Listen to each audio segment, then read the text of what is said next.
I thought it'd be kind of fun if we just talk about my experience to start with, because it is just really uncomfortable. I'd love to hear more about that. Tell me what was so uncomfortable. So taking the Enneagram assessment when I took the Ready just is uncomfortable because it's so cringy. It requires this self-awareness of not only what you do great, which is where I like to focus, but also the things that are a challenge.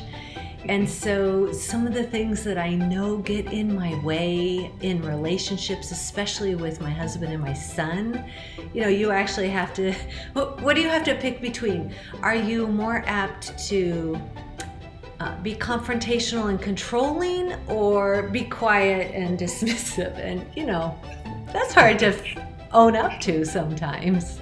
Right.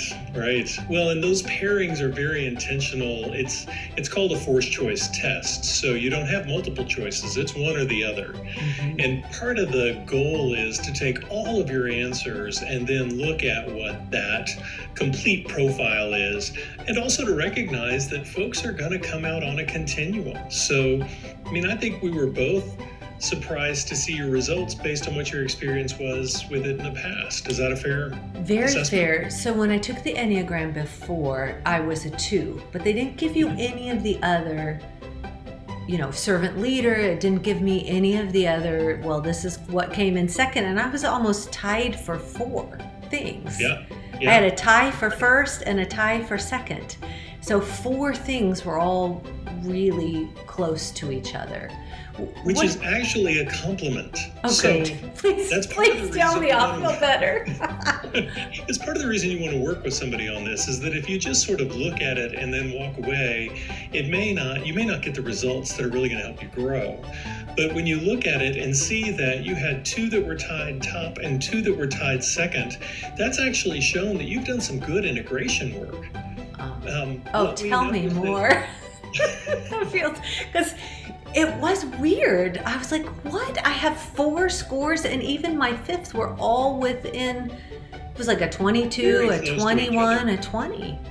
Yeah. So it's not like you're going to suddenly achieve nirvana, but all the numbers go to 9. So everything eventually comes to 9, which is sort of the place of integration for everyone else. 9s, on the other hand, are always trying to bring out some of these other qualities of all the other 8. So as you're looking at your results, the first thing you want to do is get a sense of, where does this fit? So where do I have some resonance here?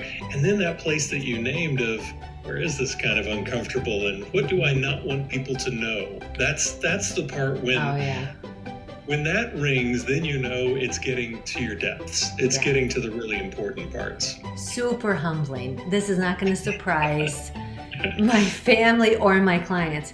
High achiever, perfectionism, get things done, like that can be, and the shadow side of that can be pretty controlling. Made me a fantastic EOS implementer, and helps me get things done in the business, but not always great for relationships. So well, and it's fun too, as we look at it with folks, the next thing we'll look at is what's your subtype. So 2 is probably still your dominant type. You are one of the most caring and compassionate people I know. You are so invested in the well-being and the success of others. That's where you lead. True. And what's that wing, that 1 or the 3 side of who you are? And it's likely a 1, because that's the one who's running a business and paying attention to the details, and also paying attention to the details of your husband and your son and your parents and the world, and all of that is playing itself out in that mix as well. So, and I get it. For years, I have tested as a 7. Yeah. 7s are big thinkers, love vision. Everybody wants to be a 7. 7 is life of the party, is my understanding, right. which exactly rings true for who you are. The party doesn't start until the 7 shows up. That's part of how this works. So that's a key piece of it. The other part, though, with a 7 is you've got that wing of a 6 or an 8. And for a long time, I really thought I was a 6 wing. And it's only been in the last couple of years that I've come to terms with, I've got the 8 energy. And the 8 energy is that fighter, can lose his temper, I don't lose it loud. I lose it with a kind of intense burn. And my family can tell you about that as well. I think I've witnessed that once. Yeah. Back in Hastings. Please join us for our next workshop. We'll be doing a deep dive on the Enneagram, and it's going to knock your socks off. Trace Haythorn, one of our world-class coaches, is also an expert in the Enneagram. And he'll be leading us through a discovery session. He'll be teaching, unpacking, and doing some live coaching along with me during this workshop. Come prepared, bring your family, bring your team. It's going to be a blast. See you there.